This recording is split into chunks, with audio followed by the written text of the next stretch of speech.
Hi, I'm Barbara and I'm one of the Mothers for Sustainable South Australia at MOSSA, and I'm going to walk through some of our economic concerns and just take a couple of minutes to explain a pretty complicated economic model. The first figure I want to mention is the figure of $51 billion, which is the net present value that the Royal Commission report promises us will be the profit for our state over the many years in which this model unfolds. So $51 billion, that's a lot of money in anyone's language.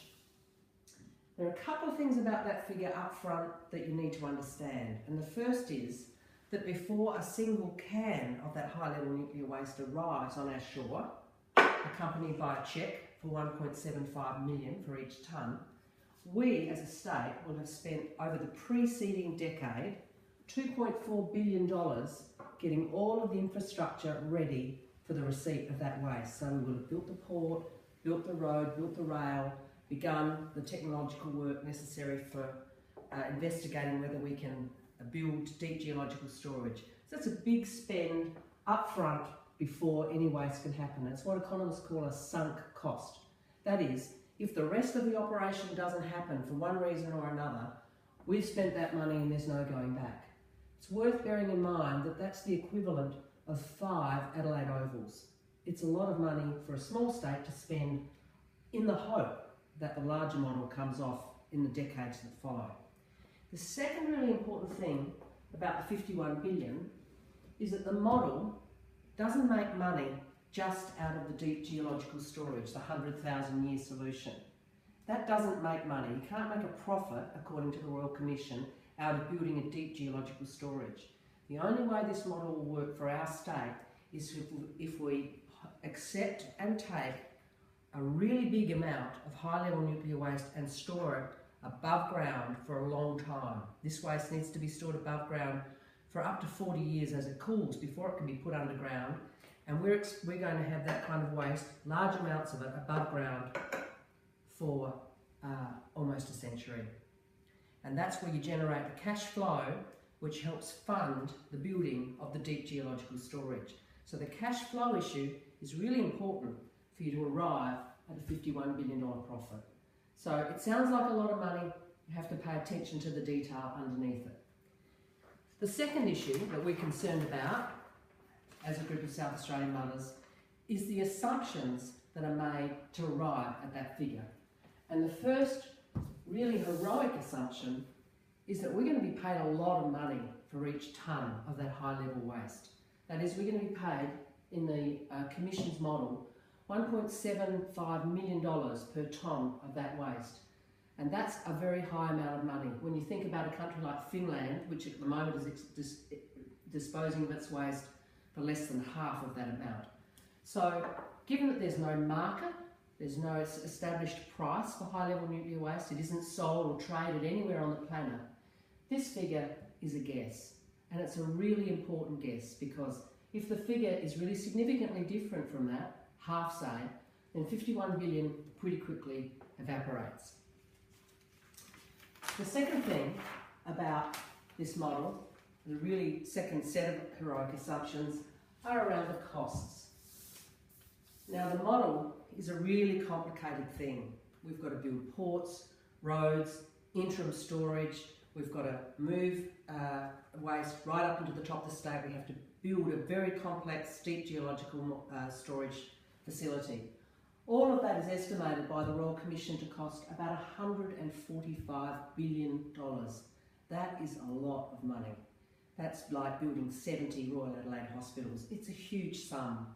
And just think about the Royal Adelaide Hospital. The costs on that, in a few years on which it's been under construction, have blown out by 25%.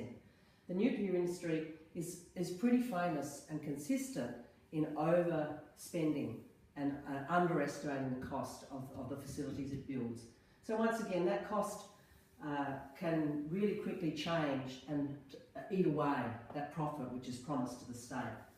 Remembering also, this is something that's not like a hospital, which is built all around the globe fairly regularly. This is something that's never been built before, and it's being built 20 times bigger than what's being built in Finland. So It's an unknown what it's going to cost, and it's very heroic to have a go at estimating something of this size.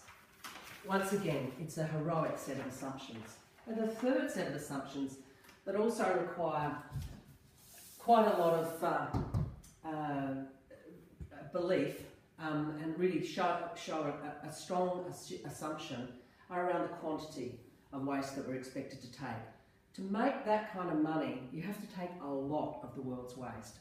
And the Royal Commission's estimating that we'd take half the world's waste. Now, that is a very big number.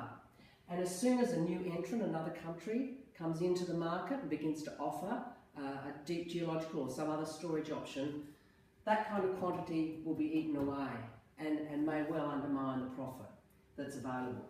So that's a very big part of the model and really leaves the model quite vulnerable. Another element of this whole sort of economic structure that we find quite perplexing is the fact that it's all based on one quote. It's a quote by Jacobs and MCM. They're nuclear industry insiders. They're very comfortable with all aspects of the nuclear cycle. They've been in the game a long time.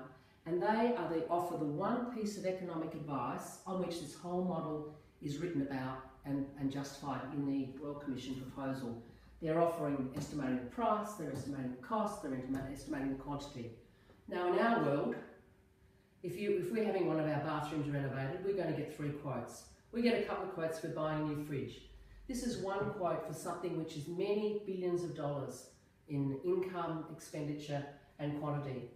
And we are deeply suspicious of something which hasn't been exposed to critical analysis in anything like the way it should be, given the potential risks to the state.